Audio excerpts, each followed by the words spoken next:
We went to Aspen for the Ideas Festival. I called it Idiots Festival by accident. They love that. It's great to be here at Idiots Fest. It's just where the richest white guys you've never heard of come and talk to each other with their fingers on their chins. I don't know. I haven't figured it out either. We still don't know what it was, even So, were you guys then tasked with sharing some of your ideas? Well, no, we had no ideas to provide. Okay. We went and we got interviewed. Okay, sorry, you had great ideas. Shay, I heard you went. You had a very unique trip to Cleveland this summer. Yeah, well, we were supposed to go to Cleveland, and I flew on a plane. Well, and I got there. You were already in Cleveland, and I was on my way to Cleveland. And I got on a plane, and I put my headphones on, and I fell asleep as the plane was taxiing. Yeah. And I woke up, the plane was landing, and I had my headphones on. I was still listening to Kendrick, maybe. And I got off the plane, and I was supposed to meet the driver, and the driver wasn't there. And I'm like, where are you? And he's like, I'm at this C terminal. And he's like, there's only one terminal. And I was like, that's impossible. So I'm arguing with this guy because he's not there. So I end up just taking a yellow cab. I get in a yellow cab. Well, yeah, so it circled and went back to New York. You got out. We're mad he was not there for you. Turns out he's in Cleveland. He was in Cleveland, and I was still, okay, the plane. The plane turned around. It just did a lap and then landed. Yes. I didn't know. Yeah, because you still had your headphones on. Yeah, I still had my headphones on. So you walked out to Terminal B here still, and then were really mad at your driver that he wasn't there. Right. Because he was in Cleveland. So you got in a taxi? He got in a yellow New York City taxi cab. Gave the guy an address in suburban Cleveland. And then the guy also was like, you know, this is going to be a lot of money. And I was like, I don't care about money, I'm on TV.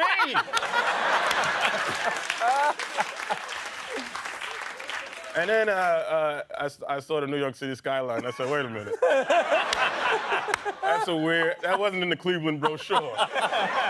So we were debating a subject called is sports and shopping ruining Sunday family values? Okay.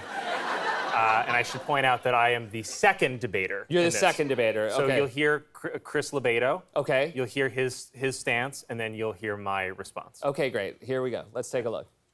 We still spend the day together, go to mass together, and have dinner as a family. But we can also interact at the mall or sports arena, can we not? No, Chris, we cannot.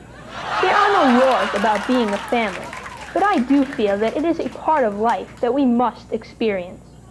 If we are not together on Sundays, we are missing out on some of the most precious moments of our lives. Where have our values gone when a father is working, a mother is shopping, and the children are at their friends' houses? This may be a typical day, but this is not what Sundays should be about. However, it is what Sundays are becoming, and I, for one, am deeply disappointed.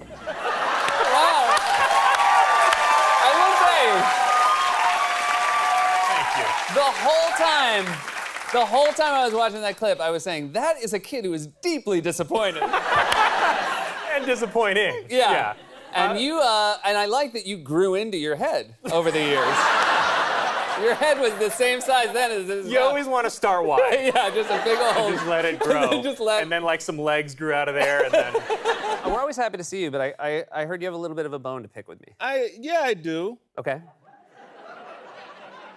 You took my look, man. I wanted to be casual on Late Night First. You know, every year I've always asked Lauren in the show, like, please, let me just be casual. I want to wear my own clothes at Update. And they said, no, Seth wouldn't do that. And now Seth is casual. Well, you know why I got away with it No. and you didn't? Why? Lauren watches SNL.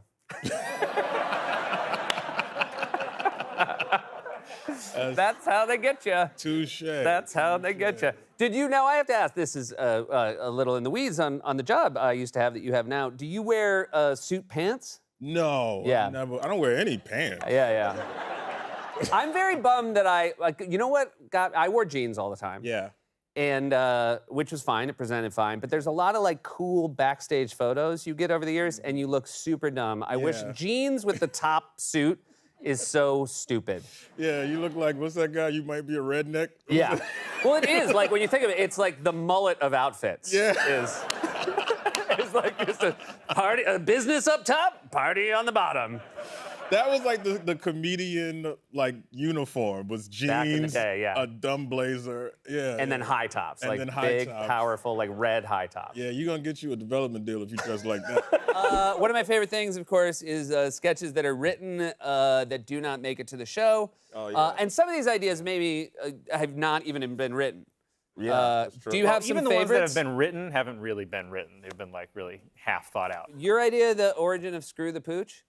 Yeah, I wanted to do a sketch about the first guy to ever said the phrase "screwed the pooch," because an intern one time messed up a coffee order, and I was like, "Hey, I didn't order this," and he goes, "I'm sorry about that, Shay. I really screwed the pooch on that one," and I said, "What was that?" And he goes, "Screwed the pooch. It means I made a mistake," and I was like, "No, man, it means you had sex with a dog." And you should probably stop saying that in a workplace environment. So I wanted to just dig into that guy. Because I'm sure he probably had sex with a dog one time and just kept pretending that it was a mistake that everybody else makes. Yeah, that's like the coffee thing. We all make mistakes. Oh, you messed up the coffee? Now who has sex with dogs? Still you, Gary. You're still the only one that's done that. Half Viagra? Oh, yeah, Yeah. that's a fun one. Well, we kept seeing these ads. I don't know if you've seen them for single packs of Viagra, where it's like a weird husband, and it's like, we're going on a trip with my wife, and he's like, oh, I'll pack one single pack of Viagra. Like, he's like, I want to have sex, but I don't want to carry the whole bottle. Right. You know, so on vacation, you can be like, you get one shot. But we wanted to do ads for half packs of Viagra, and if it was, you didn't even want to have sex, you just wanted to make it look a little bigger. Like if you knew you were going somewhere, like you had a doctor's appointment, you know. Or like a tailor or something, you know? You gotta use like a stadium urinal. You want people to be, Yeah. no? Whatever. I still say we should have called it Viagra al dente. So I'm not a person that smokes pot. I've tried it and stuff, but I get very paranoid. I think once I started having a job, it made me very paranoid if I ever smoked weed. But I was on a date with a girl and she offered me a pot cookie, and I was like, okay, well I might freak out because it's pot, but it's also a cookie. Takes the edge off. Well, I would just be like, delicious. It's delicious. Right. So she gave me a pot cookie, and at first I was feeling great. I was like, this is delicious. It's great. And then we went back to my apartment, and we started kissing, and I became so paranoid, I became convinced that she had poisoned me. So I did what any other 30-year-old man would do was, I snuck into the other room and called my parents. And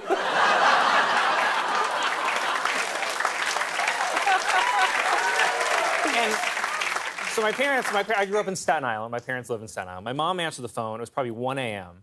Your mom, a doctor? My mom, a doctor. She answered the phone. She goes, Colin, what's going on? I go, you gotta do something. This girl poisoned me. She gave me PCP. Why I went to PCP? Yeah.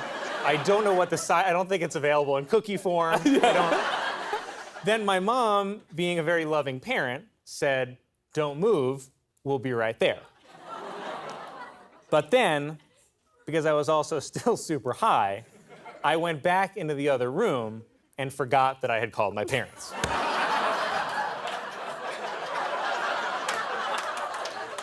So like an hour later, this girl and I are in my living room.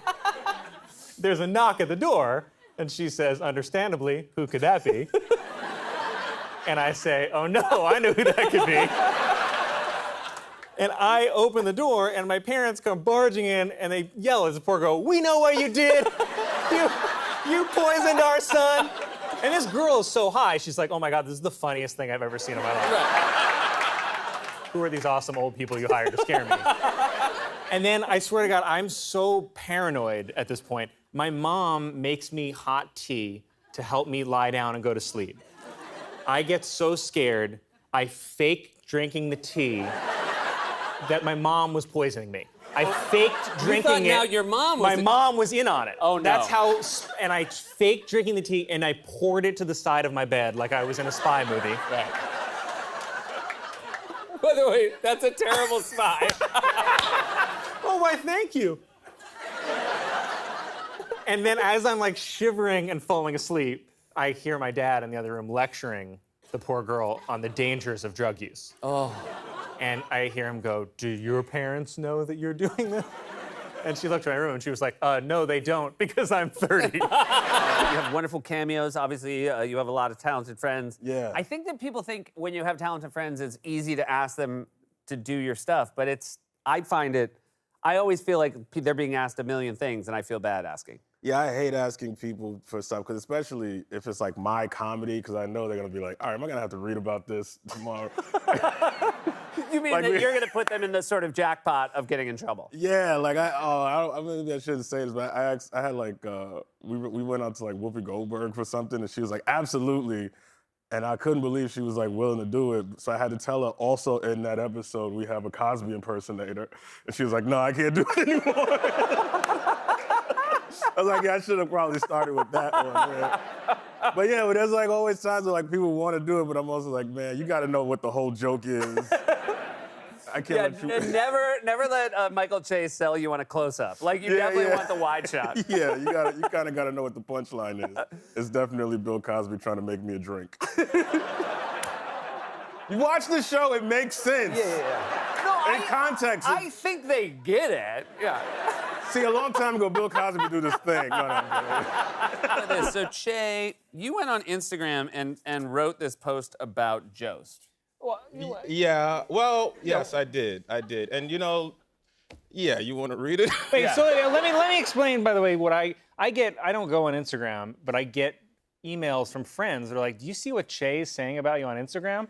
And I'm like, what? Is it something kind of fun and goofy? And they're like, you should take a look. Here's what it looks like. I'm going to show you guys real quick, then I'm going to read it. The thing that burns me up the most about Colin is that deep down inside, I think he's a nice guy, but he hides behind this cool guy persona that makes him push me down and make fun of my hair and put dog food in my lunch and gum in my chair and prank call my parents to make them think I was in a terrible car accident and rip up my paychecks and plant hard drugs in my desk and tip off the police, and that gets so annoying.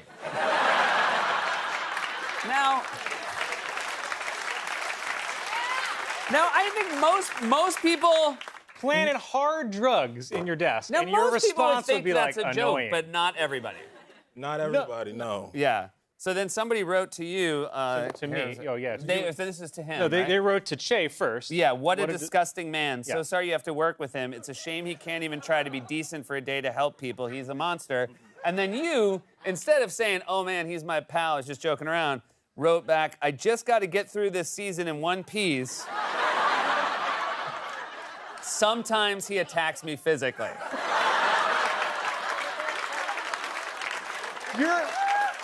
You're joking. You're gonna actually get me murdered. Someone is going to murder me. What's this one? Maybe, Is maybe this, you should stop pushing me down. did you fake a text exchange? Well, yeah, Colin Yes. texted me. What? I asked him to. You All right. faked my own text messages. All right, how about you? I'll read mine and you read yours, okay? I'll be Yeah. blue. See if this seems like me. Hey, Colin, I know you're busy and all, but could you help me with my charity show for the people in public housing? Ha ha ha ha ha. Fat chance, loser. Don't those bunnies have enough without sucking from our government's teeth? Oh, Colin, that's really unnecessary, man. You're unnecessary, and my grandpapa is gonna shut down your little charity just like Mr. Trump shut down the government. That is uncalled for. You want me to read the last one? Yeah, there's one more that you sent me. Yeah. Besides, I have my own charity event. It's to take children in private schools big game hunting in Africa. Here, You're gonna get me. somebody wrote back to Che, didn't think this piece of could make me that mad, but he did. And then you wrote back, I don't know what to do. Every time I try to stand up to him, he just pushes me on the ground. And everybody laughs. I gotta say, a lot of the people, just know that whoever does eventually come and assault you based on this, know they're dumb. You were on Jeopardy. You weren't on Jeopardy, No, I was not. but you're Well, let's just take a look. That would almost make more sense, by the way, if Yeah. I was a contestant than this. Okay. Let's take a look. Yeah. Recent books for 800. A head writer of Saturday Night Live. He titled his memoir, A Very Punchable Face. Kelly. Who's Conan O'Brien? That's incorrect. Looking for Colin Jost. All right. I think that's a real burn on Conan, because someone was like, I want to punch him. He was locked and loaded with it. Like, punchable face? Conan. Go. Now, is that something where somebody tells you about it? Like, how do you find out it happened? Yes, I found out it happened because my mom sent me the clip, and she said, I would have gotten it. Thanks. She's like, I don't get Cosmo, but I would have gotten that. And yes, it's a very, because when you're a clue on Jeopardy, you feel like you've made it. Yes. You know, but then in that same moment, you realize, oh, I've not. Well, I think it's made it. interesting to know how close. I mean, really, what you want is to be like $100 first round. You know, you were 800. You know what I mean? Like there was some value to getting. Yeah, I guess you do have to work your way up to the gimme. the you want to be gimmies. in the Monday New York Times crossword, like that. You know what I mean? Yeah, that's true. I'm barely Saturday right now. Barely. But let's thank God it didn't happen again. Yeah, no, that would be. Let's try Harvard for 1,000. Alex? Writers and performers who've gone from The Lampoon to Saturday Night Live include this young fellow who co-hosts Weekend Update with Michael Che. And his name is Colin Jost. First of all, they somehow found a photo worse than the one on my ID. Yeah. Then the other thing is, Alex Trebek went to Harvard, to a location, filmed a clue. Yeah. Like, you're gonna like this one. Yeah. We're Dead gonna use silence. a picture. We're gonna talk about who he works with. They really put that one on Every him. context that Yeah. you could possibly give me, just people. Nothing. And then you could tell when he had to reveal the name, he just was like, "Why did I do this?" That's really also Why a did I double do this? burn on Conan, who also went to Harvard. Nobody even guessed him on Not that even one. guessed. They only guessed him on the punchable Yeah, face. we'd hit him, but I don't know if you could go to Harvard. Congratulations, I know that you've moved. You got yourself a place upstate New York. That's right. I'm a homeowner now. Yeah, congratulations. How is the neighborhood? How are you taking to the neighborhood? Very, very white. Okay. It's the whitest neighborhood I've ever been to. It's like me and one black bear, and that's it. I can't wait to meet him too. Oh yeah, well yeah. Excited. Is it a town? It's what they call a hamlet. Oh wow. You know what that is? It's white, I think. Yeah. There's nobody that's like, oh, I live in a black hamlet. Othello? That was for us. That was really for us. good. No, there's someone with a pipe watching right now going, oh, very well played, Jay. Nicely played. Nicely played. I will show this to my class tomorrow. This was a bit you did on Update where you played Gretchen. You went undercover as a white girl named Gretchen. Yes. I went undercover as a liberal white woman named Gretchen, and I didn't use makeup, but it was still believable. Yeah. And then you guys had an idea, like a second round of this. Yeah. No, so the idea, this explain how it was supposed to work. The last show we had an idea that got cut. That was, I said to Che, like, well, you went undercover as a white woman named Gretchen to try to figure out that situation. And I've been reading all this terrible stuff about R. Kelly. So I thought maybe I could go undercover as a black teenage girl to try to entrap R. Kelly. Yes.